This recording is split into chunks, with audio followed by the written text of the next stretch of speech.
दिव्य हिंदी अकोला की top 10 news. Krishna Janmashtami तथा चौथे श्रावण मास के मणिकांचन योग के अवसर पर शहर के राजराजेश्वर मंदिर में सोमवार शाम शिवलिंग का मनमोहक श्रृंगार किया गया था। प्रशासन द्वारा मंदिरों के पट खोलने पर अब तक कोई उचित निर्णय नहीं लिया गया है, जिस वजह से सभी भक्तों ने इस मनमोहक श्रृंगार के ऑनलाइन ही दर्शन किए।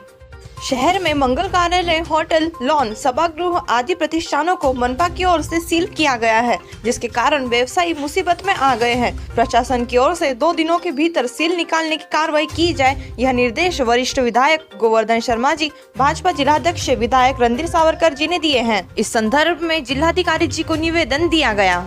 विदर्भ में फिर से लगे कोरोना के मरीज। बुल्ढाना जिला प्रशासन द्वारा लगाए गए लॉकडाउन के कारण कोरोना संक्रमितों की संख्या में भारी गिरावट आई थी, मात्र कल के प्राप्त आंकड़ों के कारण पुनः चिंता बढ़ गई है। बुल्ढाना जिले में सोमवार को 20 कोरोना पॉजिटिव मरीज पाए गए, जबकि 5 मरीजों को स्वस्थ होने पर छुट्टी दी गई।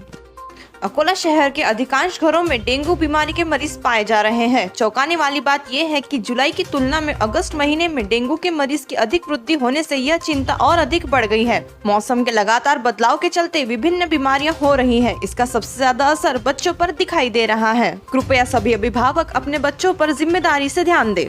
जिलाधिकारी नीमा अरोरा जी ने अंतिम श्रावण सोमवार के दिन राजेश्वर मंदिर में आयोजित होने वाली पालकी व कावड़ यात्रा को अखंडित करने के उद्देश्य से केवल मान की एक पालकी व 25 शिव भक्तों को अनुमति देने का आदेश जारी किया है। अब सवाल ये है कि क्या धार्मिक आयोजन से ही कोरोना फैलता है और क्या राजनीतिक कार्यक्रमों से कोरोना भागता है?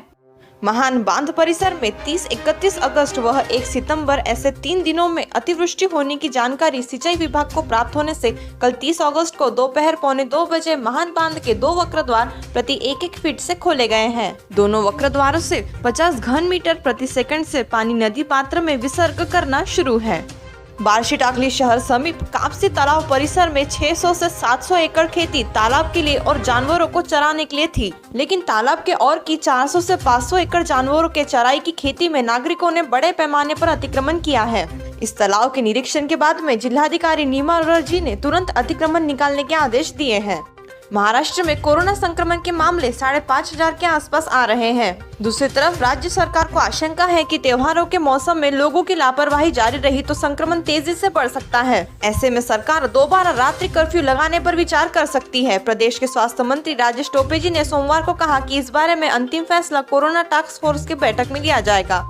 यवतमाल वाशिम संसदीय क्षेत्र की सांसद भावना गवली की वाशिम जिले के रिसोर्ट स्थित 5 संस्थाओं पर सोमवार को प्रवर्तन निर्देशालय यानी ईडी की ओर से छापे मारे गए। ईडी के 5 दलों ने यह छापेमार कार्रवाई सभी संस्थाओं में एक साथ शुरू की। किरीट सोमैया ने गवली पर 100 करोड़ रुपए के भ्रष्टाचार का आरोप लगाया था। ई फसल जायजा कार्यक्रम के तहत अकोला जिले के खेतों में फसल बुआई का ई फसल जायजा ऐप के जरिए पंजीयन करने के लिए राजस्व प्रशासन के अधिकारी एवं कर्मचारी मंगलवार 31 अगस्त को खेतों की मेड़ पर जाने वाले हैं। सभी अधिकारी पटवारी आदि फसल का पंजीयन करने के लिए किसानों को प्रोत्साहित करेंगे। दिव्य हिंदी न्यूज, हम सिर्फ जानकारी देने का ही कार्य नहीं करते, बल्कि हम लोकशाही के चौथे मजबूत आधार स्तंभ की भूमिका निभाने का भी कार्य करते हैं। देश और दुनिया की आने वाली सभी ब्रेकिंग न्यूज से हमेशा अपडेटेड रहने के लिए अभी दिव्य हिंदी न्यूज के चैनल को सब्सक्राइब करें और बेल नोटिफिकेशन को ऑन करना ना भूलें तथा विज्ञापन देने के लिए नीचे दिए हुए नंबर से संपर्क करें। धन्यवाद।